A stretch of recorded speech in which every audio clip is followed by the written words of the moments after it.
บ่โดนมานี้อยู่ที่ถนนหมายเลข51โตหิวฮานอย PMC ก็ได้มีการต้อนรับบรรดาเจ้าของห้องคอนโดสุดใหม่มาเพื่อปรึกษาหารือเป็นครั้งทำอิฐโดยมีแขกจำนวนหลายมีการออกแบบการก่อสร้าง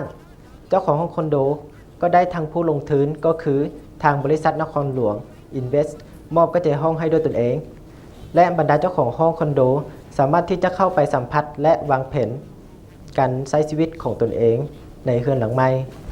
อยู่ในงานผู้ตั้งหน้า PMC ได้ทักทายบรรดาผู้อยู่อาศัยด้วยความอบอุ่นและได้กล่าวว่าพวกข้าพเจ้ามีความยินดีที่จะช่วยเหลือบรรดาท่านผู้อยู่อาศัยฉะนั้นถ้าหากว่าท่านใดมีคำถามหรือข้อคงคาใจกรุณาติดต่อหาคณะคุ้มครองอาคารเพื่อจะได้รับการช่วยเหลือนอกจากนั้นในฐานะที่เป็นผู้คุ้มครองและปฏิบัติเวียกงานของอาคาร PMC ก็ได้แนะนำค่อนข้างละเอียดเกี่ยวกับการบริการของทางอาคารหลังจากที่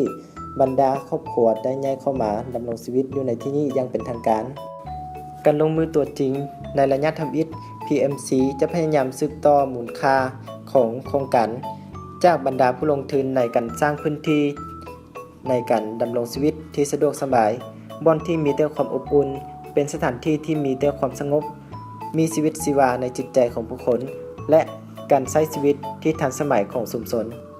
ผู้ตั้งหน้า PMC ได้เว้าว่าพวกข้าพเจ้าจะเฮ็ดเวียกผ่านบรรดาผู้ลงทุนเพื่อที่จะได้รับผลสูงสุดเกี่ยวกับการคุ้มครองโดยส่งทางประกาศข้อมูลข่าวสารผ่านทางสาธารณะเกี่ยวกับคุณภาพของการบริการและความโปร่งใสในด้านการเงินผู้อยู่อาศัยสามารถเข้าใจและไว้วางใจในการเฮ็ดเวียกของคณะคุ้มครองอาคารด้วยประสบการณ์ในการคุ้มครองและการจัดการบรรดาคอนโดระดับสูงในแต่ละตัวเมืองที่สำคัญในทั่วประเทศ PMC เชื่อว่าเคียงคู่กับความสามารถโดยเฉพาะเมนความพยายามตอบสนองการบริการให้แก่ลูกค้าด้วยหัวใจ